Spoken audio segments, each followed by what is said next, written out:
Many times, people feel tense, alert, or unsettled, even when life looks fine, but that doesn't necessarily mean weakness or a personality trait. You see, this video is not just about understanding, it's about clarity, and what I want to do is to give you clarity and safety around this conversation, not necessarily urgency. If you're new here, my name is Dr. Cameron Daniels. I'm a chiropractic specialist who focuses on nervous system dysfunction for individuals and families who want clear, thoughtful explanations coupled with long-term results, not quick fixes. So what does on edge actually mean? On edge is the nervous system state, not necessarily a diagnosis. You can't put a blanket term or an ICD code on edge, okay? The nervous system's job is safety, not comfort. The nervous system wants us to be able to know and understand and work and process all these three different things: physical stress, chemical stress, and emotional stress. And when this stress gets put onto the system, what happens is that the body stays alert based on these different types of patterns that are coming in. And so calm circumstances don't always reset a vigilant system because of this reason. If someone is used to being in a hyper aroused or a hyper vigilant or a hyperactive state, then the body assumes that that's its natural predisposition. Stress accumulates over time, okay? So for example, when I start a new workout protocol and I do one workout, that's a physical stress that my body has to do. But what happens is if I couple these physical stressors again and again and again over time, this stress is placed on my body and my body adapts to this stress. Over time, my body adapts to that stress by building bigger muscles, by losing weight, by getting stronger, neurological adaptation. This is what happens to the body when it's under stress, as the body needs to adapt to it. And see, so then what happens with this is that when you're pushing through without recovery, the body becomes vigilant or hyperactive.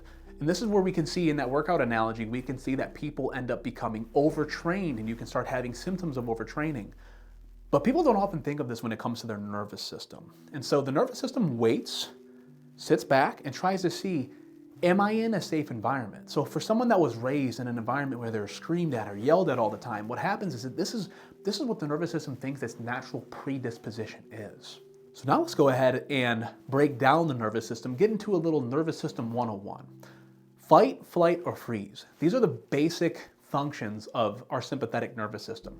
Our body adapts to these different types of stressors in a fight, flight, or freeze response. And being on edge often means that there's an increased sensitivity inside of the central nervous system, not necessarily damage. And so what we want to do with this is understand that when we're seeing this hypersensitivity or this hypervigilance in the central nervous system, we're having heightened awareness, not necessarily danger. And a sensitive system wants to protect us. It doesn't want to malfunction us. Our body wants to adapt to the stressors that are coming in. Our body doesn't know the difference between something that's happening externally or internally, especially if someone was involved in a very traumatic situation. You see, the nervous system influences muscles, breathing, digestion, pain, sleep.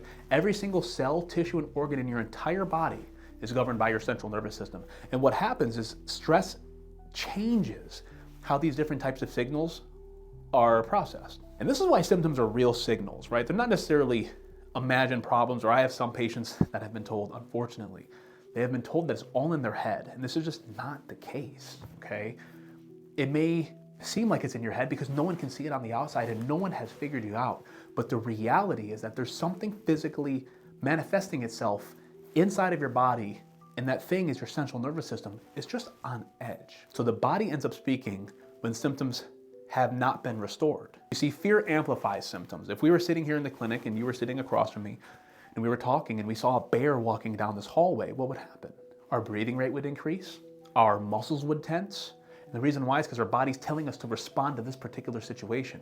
But what happens when you realize it was just my 4-year-old daughter walking down the hallway and not a bear? The nervous system should start to calm itself down. This is a natural physiological mechanism. The issue with this is when the body is still perceiving the bear there, even though it knows the bear is not there. This is a very real phenomena that happens in patients that I take care of, and it happens in the world, and it may be happening to you watching this video, and it's very unfortunate. Do not dismiss this. Do not act like this is normal. There's actually something going on inside of your body. But again, I want to bring clarity and not fear, because honestly, a lot of times with clarity comes the answers that people are looking for. So here's a takeaway. Your body's not broken. It's just responding, okay? Your body's responding to the stress that it's always known. And if this resonates, please know that you are not alone whatsoever. And this is why this channel exists, and it helps you to understand first, seeking clarity to answer the questions that you have. If you found this video helpful, I actually created a quiz, okay? This quiz is called How on Edge is Your Nervous System? You can find this quiz in the description. In the description, you'll be able to find the quiz. Then inside of that quiz, go ahead and take it, see what your score is. It'll categorize it into 3 different categories: low neurological stress, moderate neurological stress, or high neurological stress. And this will give you action steps on what to do to help bring you back to threshold.